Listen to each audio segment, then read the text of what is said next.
Hello, my name is Nicole Larkin, and I'm going to be talking about how Muslims, like Islam, have their views on death. So, Muslims do not believe in a life after death. They think it's just like an end thing. Your soul cannot be reincarnated. They believe that whenever a good deed is done in your life, whenever you follow the 5 pillars of the Islamic religion, then you will go to a paradise after Judgment Day. If you don't follow the 5 pillars and you're against the religions, then you will go to a type of hell. It's more of like a personal hell than what any other religion has. Like their promised land is like what the person wants it to be, whenever the hell is what the person hates the most. When death is approaching a Islamic person, then their family members and close friends are present around them, and they'll offer the dying person hope and kindness and encourage them, and they will do multiple prayers to ensure that the only God is Allah, to ensure that they're faithful to the religion. And whenever the person dies, they will cover the eyes and close them, and then they will lower the jaw and cover the body with a clean sheet. It's to forgive the sins of the deceased to Allah. And then they hold a funeral. The body will be buried as soon as possible after they die. The community will get together and organize a little funeral, and they'll assist the family in identifying like where to go and like how to pay for it. There is no organ donation for Islamic. They do not believe in that. They also do not believe in having autopsies. So it's like seen as a desecration to the body, along with organ donation. Everything needs to be left alone, and they need to be like natural after they die. Embalming is not allowed either. It's also a desecration to the deceased person's body. There is no cremation. They're just buried after they die. And to prepare the body for the funeral, they must be washed completely clean, and then a close same-sex family member will go through and do prayers with the body alone, and then the spouse may perform the washing. They have to be washed at least 3 times, because after 3 times it is considered that they're entirely clean, and if not, then they must be washed more. It has to be an odd number too. And there's an actual order in which they wash the body. It goes from upper right side to the upper left side to the upper it's the upper lower side and then the lower left side. And then women's hair are washed and braided into 3 braids. After their body is prepared and cleaned, the body will be covered in a white sheet. It's called a shroud. The 3 large white sheets of inexpensive material will be laid on top of each other, and the body will be placed on top of the sheets. A woman will be dressed in ankle-length sleeveless dress and a head veil, and their left hand of the deceased body will be placed on their chest, and the right hand will be placed on the left hand of the chest. This is seen as a position of prayer for the deceased body. The sheets are then folded over the body, and it goes in the order of the right side is first and then the left side follows. Then they secure the body with ropes, and they have 1 tied above the head and 2 around the body, and then 1 tied below the feet. And whenever they're transporting the body to the mosque, they say a funeral prayer. After the funeral, they're buried like as soon as possible, and there is no viewing. There is no like wake or anything before the body is buried. For a Muslim funeral, a certain priest type person from the Islamic community will do the prayers, and it has to be recited at a mosque. They should perform prayer in a prayer room or a study room in the mosque. There's certain prayers for the deaths that they would have.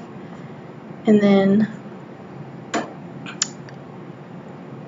after that, they will transport the body to the burial. There's once again another prayer. Only men are allowed to be present at the burial. Some communities don't follow this, but most usually do. Women will be allowed at the gravesite, they're just not allowed at the burial.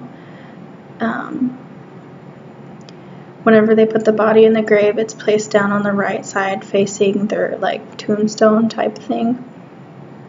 And while they're placing the body in, they're reciting another prayer, which would be in the name of Allah and in the faith of the Messenger of Allah. And once they put the body in the grave, they place a layer of wood or stone on top to prevent the direct contact between the body and the soil. And then each person will place 3 handfuls of soil into the grave. And then once it's been filled up, they will put small stones or markers on top of it as their little grave tombstone. They don't really do large monuments like Americans would. They just do the stones to have a marker. After that, immediate family will get together and have a mourning thing where family will bring them food, and they just have a few days of mourning, which is usually about 3 days. Then after that, the women are expected to mourn longer than the actual men are, so they usually get about 4 months. And then they're prohibited, if it's their husband dying, they're prohibited to move on with any man for about I think it's 3 years. They are not really supposed to cry or weep after death. They're just supposed to have grief and mourn. They are very acceptant of death. They have during the funeral process, an imam will say a prayer about how the Lord is the universe, and then the Allah Akbar prayer is repeated three or four different times to ensure their allegiance to Allah. And Muslims, their belief after death is that the soul, it can't return to the world after it's dead. It's just going to stay in its grave until Judgment Day.